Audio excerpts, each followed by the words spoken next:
Good afternoon. My name is Dianne Shaver with Sacred Light Integrations, and today we're talking about self-awareness through conscious living. Well, now, what is conscious living? Oftentimes we wake up in the morning and the first thing we do is we start throwing energy every place but where we're at. We wake up and we think about something that happened yesterday, or we think about something that happened 2 years ago, or maybe even 5 or 10 years ago. And then we start worrying about things that are going to happen tomorrow, or next week, or next month. So as soon as we wake up, we're immediately throwing our energy everywhere but where we need to be here. In some cultures, they wake up and they meditate and take time to perhaps write in a gratitude journal. But in our society here, we are often spraying that energy everywhere else. So today, the topic of self-awareness around conscious living and just being aware of where we're at. Of all the practices that we can do and all of the different modalities and different thought forms and practices we can study, about looking outside of ourselves for the answers within us, when the true answer to learn about ourselves is within us, to know thyself. And it's a true journey, a journey of all journeys. So yesterday I was here and I was talking about how we learn about our body from the external sources, right? We learn about the world around us. If we drop a brick on our foot, it's going to hurt. And if we touch our hand to something, it's going to burn our hand. So we learn about things or we interact with the outside world around us. And we know, having this physical experience, if we do things that are going to benefit our physical experience, we know that it helps us, right? So if we eat healthy food, we're going to feel better. And if we eat not so healthy, if we eat the packaged processed foods, we're going to feel a little icky. If we get lots of good healing sleep, we're going to feel better. And if we eat some, if we don't sleep as well, and we lack the sleep because we're going to do one more hour of work, or we're going to watch one more hour of Netflix, so we get tired. We get exposed to things like EMFs. Now, we're electromagnetic energy. So if we expose ourselves to too much energy that's disrupting our energy body, it's disruptive to us. So it's not going to be as balanced. We talked about sound and how sound can disrupt our energy if we're listening to too much vibrating music. But if we listen to healing music while we sleep, that can help calm our energy body. So there's all of these things in the outside world that can affect our energy body, right? Because we are electromagnetic energy and we're energy bodies. But of all of the things that we can come in contact with the outside world, the one thing that we're always with is with ourselves. Our minds, our emotions, our thoughts, the patterns that we have, these are with us 24/7. So I invite you now to just take a moment and think about the self-talk that we often do for ourselves. What are we saying to ourselves? Are we being very confident and pumping ourselves up, or are we often looking at ourselves to find the errors and the not positive things about ourselves? So of all of the things I mentioned about the physical world, our emotions and the emotional barriers, the emotional blocks, and the unresolved trauma within us is one of those powerful disruptors in our energy body that there is. So you can have all of the different things and you can be doing all of these positive things, but if you have some of those emotions that have not been processed in our baggage and our subconscious back there, it's really going to cause a problem with our energy body.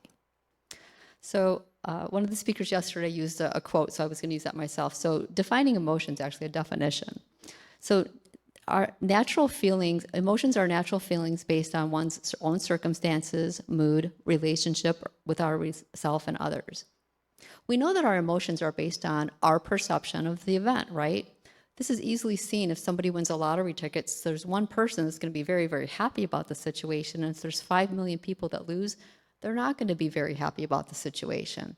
So our emotions are very much based on the situation, on how it's affecting us personally. So if we begin to start to look at emotions that way, we can begin to go back and start to build what it is within our subconscious. If we think about all of the events in our life, all of the emotions we've had, all of the people that we've come in contact with, all the situations we've been exposed to, if we think about that vast amount of data, all those things that have happened to us, that very much makes up who we are. The statement when we think about is saying, like, we can never judge another person because until we've walked a lifetime in their shoes, we don't know what they've been through. Many of us can sit and we can view the exact same situation, but all of us are going to perceive that a little bit differently. So when we can begin to understand ourselves and why we react the way we react and why we do the things we do, that very much empowers us to understand ourselves and why we are the way that we are. So I want to bring in a little story about myself, because when we start talking about the mind and the subconscious mind and the conscious mind, what all do we put in our suitcase or our luggage or build in our program? Oftentimes when, let's talk about one little, I was going to share my story first. Sorry, a little distracted there. So for me personally, I had many health problems. And I was having all of these health problems. My focus was on hiding my disease from everybody to not let anybody know I was sick. And the other part of my day was just getting through the day with all the health problems that I had. So I verbally made the statement to friends and family that I'm not dealing with this, I'll deal with it later. So taking everything that was going on with my life, from surgeries and diagnoses and all of that going on, I literally just put it in the back seat, put it in a backpack, if you will. Well, after a while, that backpack got heavy, so I got another backpack. And then I went and got one of those trunks that we've seen in the movie Titanic, where those huge trunks of, just putting stuff aside because I didn't want to deal with it. And many of us have done this over time.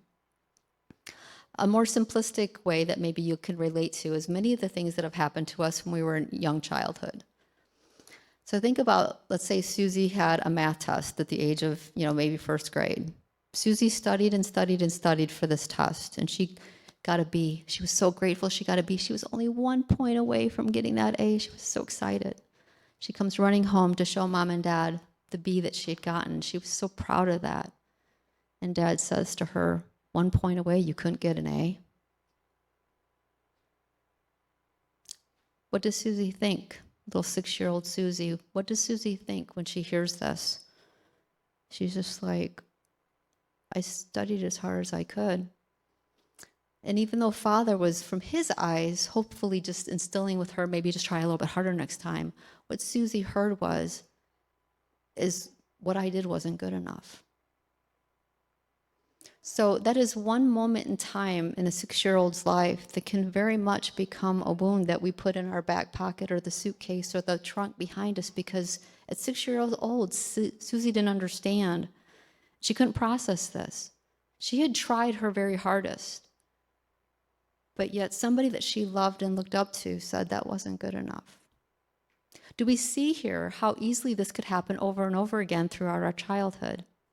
As children, we grow up with 2 parents and sometimes even just one. So we're living our life seeing the perception through the world of that person, the way mom and dad are reacting or the way the caretaker's reacting to things. We're learning things from the way other people have responded and reacted to other people. So that is a whole lot of collection things, especially if we're a little bit older. I'm 54, so I have a whole bunch of experiences that I've been exposed to. Like I said, I had some health problems too, so there's a lot of stuff in my trunk back there. But this is a time when we start talking about that self-awareness, that we really can start looking at ourselves. So to do that, we're just going to take a pause and we're just going to look at the mind, because we have this powerful thing up here that if you have that little internal voice, let's look at this a little bit. So we have 2 parts to our mind. We have our conscious mind and our subconscious mind. So the conscious mind is the one that has the rational thought. This is the one that, as humans, we have to have an excuse for everything, right? If something doesn't make sense, we're going to sit there and we're going to figure out, we have to figure out how this makes sense in our world. And then we have the analytical part of our brain, and that's the piece that's balancing the checkbook, seeing if we have enough money that lasts till the end of the month, and that's the analytical part that's reading the directions to put the kids' bite together. So we can all recognize the analytical part of us. And now I'd invite you, there's an imagination. The imagination is part of who we are. So I invite you all just now just to close your eyes for just a brief moment. So just close your eyes and just imagine a beach. A simple, expansive, flat, sandy beach. Picture the water just gently coming up onto the beach. You can see the blue sky. And as you look to the left, you can see that as far as your eye can see is just sand and water and blue sky. And as you look to the right, you see the same. Just beautiful, calm, sandy beach. The waves of the ocean just hitting the surf. And the sky as blue as can be. Maybe even feeling the warmth, the sun that's shining down upon you. Okay, now come back to the present. It's hard to see everyone, but were you able to see that in your mind? If you could just raise your hand. Were you able to see, okay, great. You were able to kind of get that image in your mind. Well, that's our imagination. Well, what we just did right here, we very much took, now if we took a snapshot of everybody's beach, even though my explanation was very simple, we probably had our own little tweaks based on beaches that we've been on, right? We probably brought stuff from our subconscious or even our conscious mind and brought it to the surface to make it what we thought. So the imagination is very much part of our conscious mind, and it's creating the world around us on how we see the world. So one other part about our conscious mind is the willpower. This is the part of us that says on January 5th, we're going to go do that workout no matter what for the next 3 months, right? We're going to get up in the morning and work out. So the willpower is there. But how powerful is that willpower when we start talking about subconscious mind? Because we know many of us have seen the image where you have the iceberg and there's that little tip above the surface that's our conscious mind, and below that is a subconscious mind that holds all of the pieces of us, the luggage that we're not sure about. So many of us know that we have that. We know that we have emotional reactions to events that happen in our life. And perhaps we want to, perhaps we react to somebody when says something like, you said that, well, it's the reason you did that. That's why I'm reacting this way, because you did that. Or somebody will say something and we start with that internal chatter, right? Back from Susie, we're not good enough. We didn't try hard enough. We're not worthy enough. So we have that little chatter start happening when things happen in our lives. But how do we start to understand why that little chatter happens and why we want to react the way we do? How can we start understanding that of ourselves? Because don't you think that if we could really understand that about ourselves, that would be a really powerful thing, right? Yeah. So the thing is that we really want to talk about developing a new relationship with our thoughts, our feelings, and our emotions. You know, many times we kind of beat ourselves up about this, but instead we can start to recognize this. It's just a part of us. And as we said about the perception with the lotto ticket, there's going to be one person that's excited. There's 5 million people that aren't. It's a situation. The thing is we ourselves can create how we want to start processing this. We can be afraid of it and afraid to go back in that luggage. Or we can just look at it and saying, okay, this is something, you know, just like having a tarot reading or having an astrology or a hand reading, whatever it may be. I'm going to start understanding myself, and this is free. So beginning to recognize, first off, when you when you have a reaction, awareness is like the number one tool it is to start learning about yourself.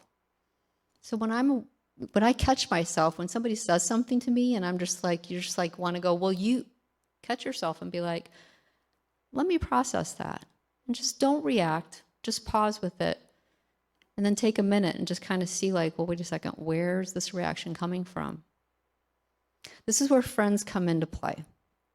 We can ask our friends, was I going to be overreacting? And some of your friends are going to be like, no, of course you were right. Of course you were right. But then you have that true friend that says, yeah, you know, maybe you overreacted a little bit. So looking at ourselves in that way and how we're reacting about things. Our emotions are our windows to our wounds. So I have lots of examples because I've been doing this for a little while. So we can begin to start watching situations in our life, the people in our life. We can start looking at the things that trigger us. So we talked about the conscious mind, and we know this is a busy, busy part of it, right? But when we can quiet that conscious mind, and this is why people are always telling us to meditate and calm our mind, because it is within that time frame that we can calm our mind and allow some of those things in the subconscious to start to come up and work a little bit. But the thing is we all live in the real world, and sometimes it's just a little bit too busy. So I have some other tools that I used on my journey, and hopefully some of these little tidbits will help with you.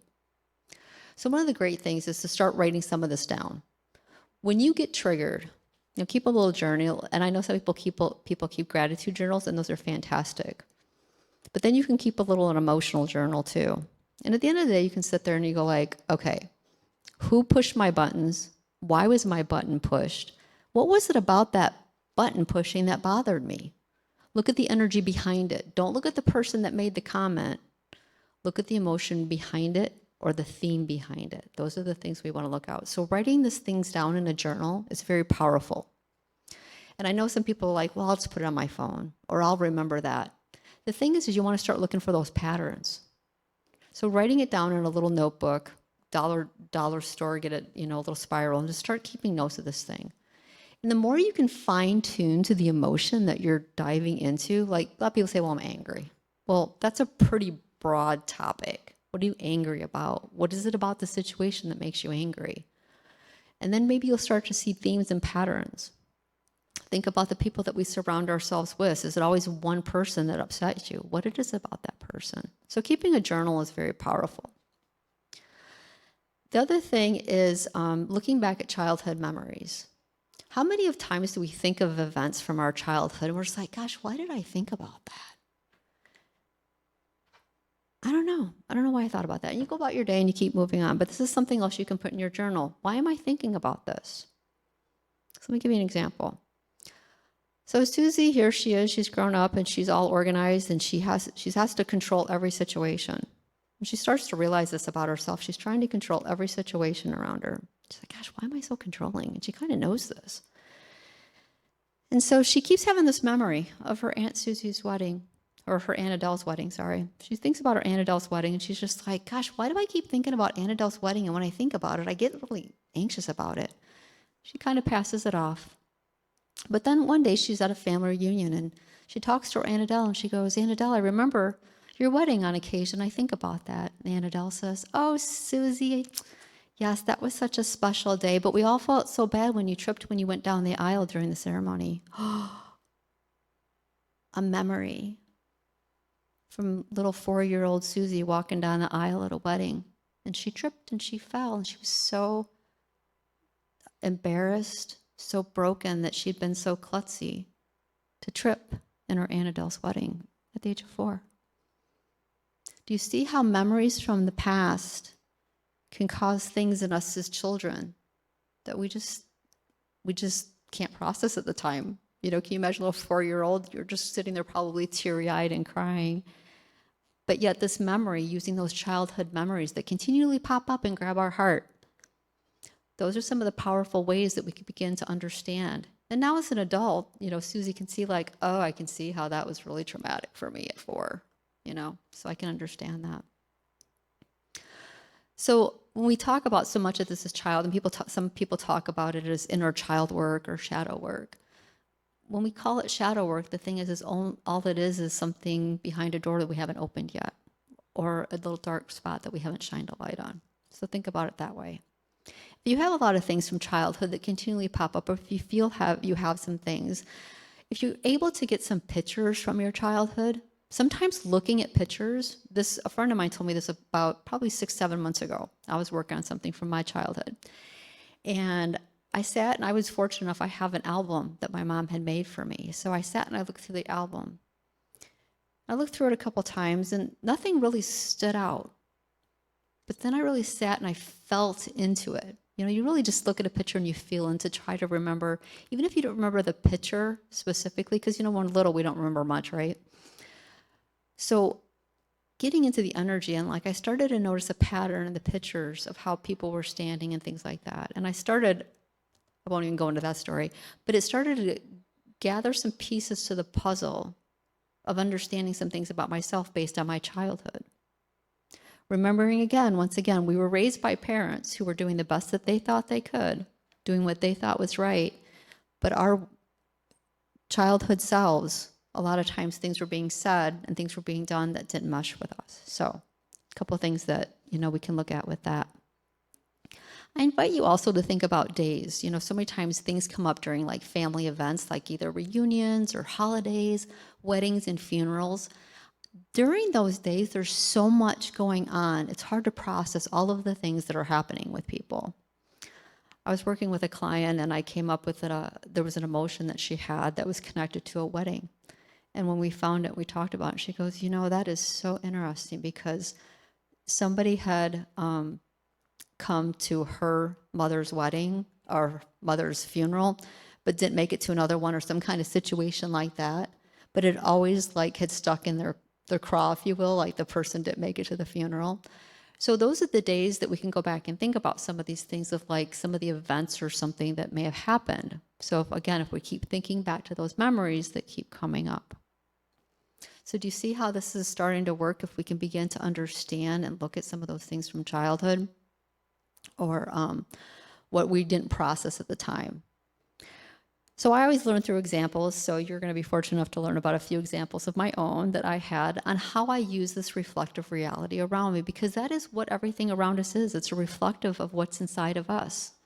It was in the Emerald Tablets, it says, as above, so below, and as within, so without. The world around us is a mirror of what is inside of us. So in my professional life, when I was there, it was just like, it was all about, I was a CPA, so of course I was all about routine, right? As CPAs, we do everything by the books. We want everything balanced. We want those pennies out there. Well, I had a coworker that started making mistakes. I was just like, okay, it's fine. We all make mistakes, and I would correct it. But for some reason, it was the same thing over and over again. And I would just mention to her on occasion. I'd be like, hey, just so you remember, we do it this way. She was like, oh, yes, I'm sorry. I'll fix it next time. Well, she didn't correct the mistake. Well, when I started feeling like really emotional about this, I knew it was time to start doing some work on it. So I did what I always called mirror. I held up the mirror and I'm like, okay, she's making mistakes. What is it about me that I don't like? I'm like, oh, well, this one's actually pretty simple. Because I know when I make mistakes as a CPA, am I hard on myself? Oh, yeah, I'm very hard on myself. As many of us are when we feel like we made a mistake, we're very hard on ourselves. But I recognize this. I'm like, okay, I see that I've been really hard because I had made some new mistakes as we'd gotten some new software and a whole nother story, but I'd made some mistakes. So this was very real in my life right then. So that's a very simple example of holding up that mirror and looking at what I was upset with her about making mistakes, when in fact I was upset at myself for being really, really too hard on myself when I made mistakes, right? Okay. So another example. My parents would come over to my house, and my father started making little comments about the cleanliness of my house. Well, I'm single, no dogs, no kids, no husband, so my house is really pretty clean. But he started making these comments about these little things, and I'm like, okay, he's just trying to make conversation, trying to find a connection, fathers and daughters sometimes. So then I moved during COVID. I moved into a new townhouse. It's only a year old, so everything's really pretty clean, pretty nice place, and I got new things, and he shows up and he started pointing out the littlest things. But when you're ready to punch your 80-year-old father for making a little comment, you know that there's some kind of wound in there because it was a little too much. And this continued on. And I was doing some of the practices I shared with you. And what I didn't mention, I found in my notes, and I will bring this up, is essential oils. Because essential oils can help break loose at the cellular level. So it's really powerful to start using some essential oils. And I utilized that. And I did the journaling and I meditated on this. I'm like, what is it about? What is it? What is he trying to, what is he trying to get from me from this one?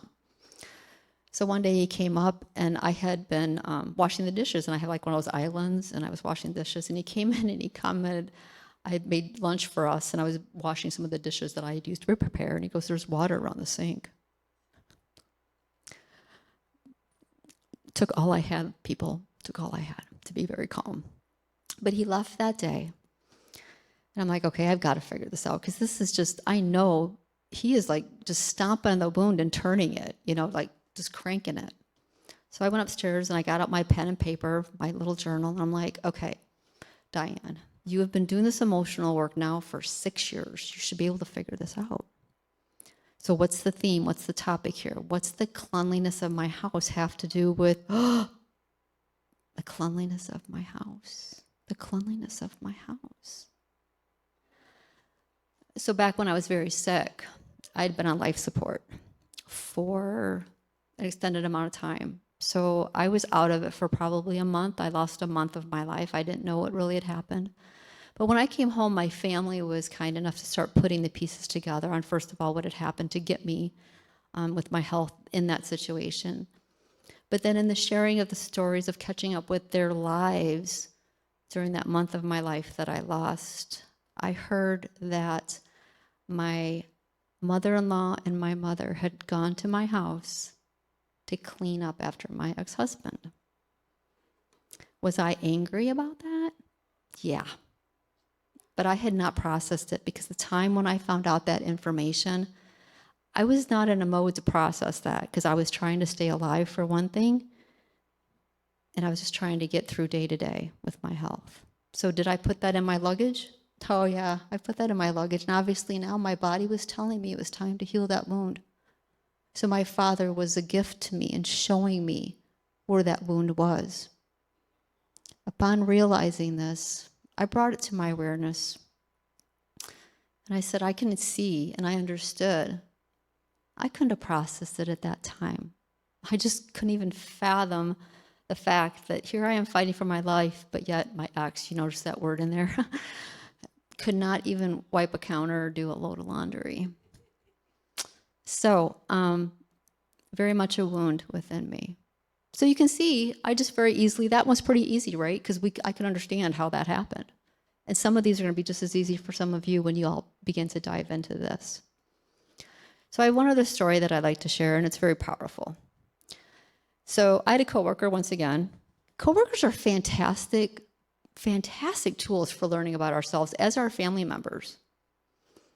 So I had a coworker, and before COVID, her and I were work friends, we'll call it that. You know, we're just associates, but I mean, you know, when you work together every day. And so I knew she was a kind person. She meant well. We went on COVID, and she came back, and she was a completely different person. Well, I knew, since I'd been doing this for 6 or 7 years by then, that it was me, because I knew she was showing me things about myself that I needed to heal. And I started to recognize these. So there was quite a laundry list. This went on for some time. And it took me a few things to really process with some of the things she was showing me. And I learned a lot about myself from her, and I'm very grateful for that. But the thing was, they kept coming up. She kept pushing those buttons, and she kept stepping on those emotional wounds, and I was getting a little tired.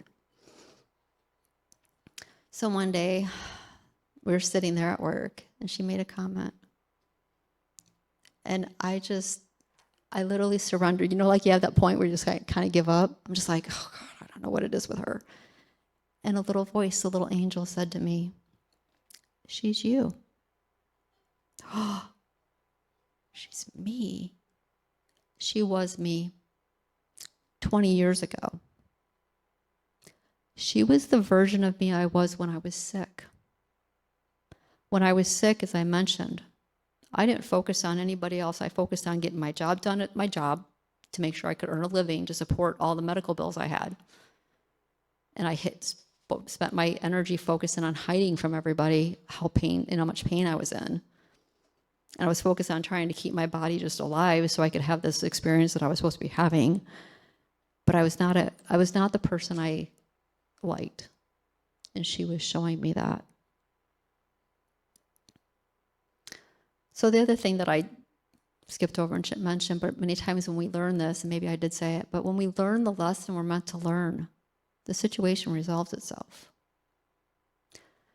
After that day of surrender for me with the coworker and realizing how powerful it was that I didn't like the whole version of me. I didn't like that person from 20 years ago, and she was 20 years younger than me.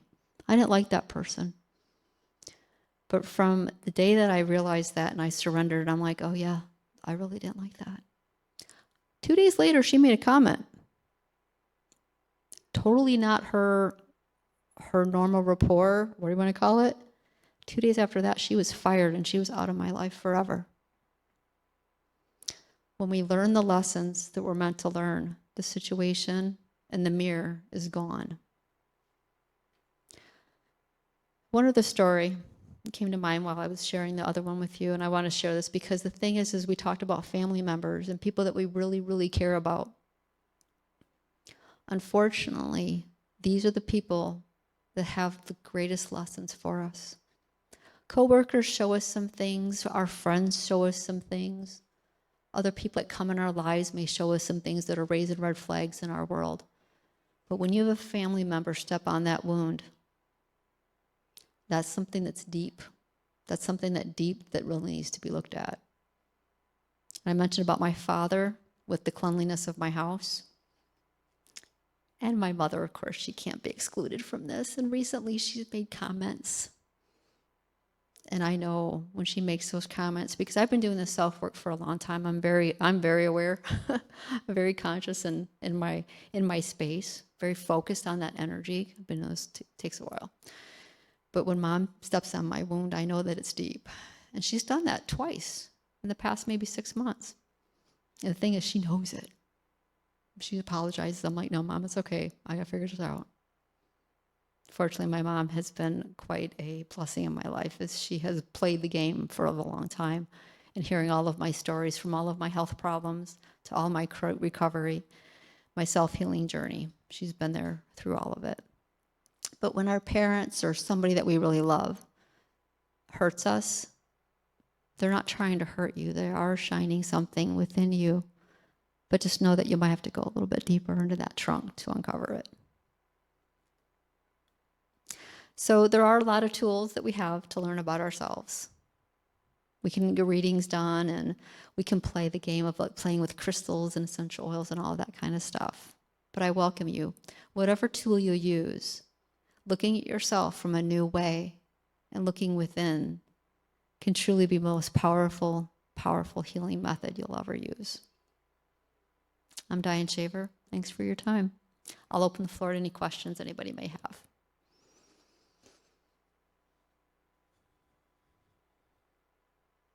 Questions? Comments? Well, thank you for your time. Thank you for coming. I appreciate it.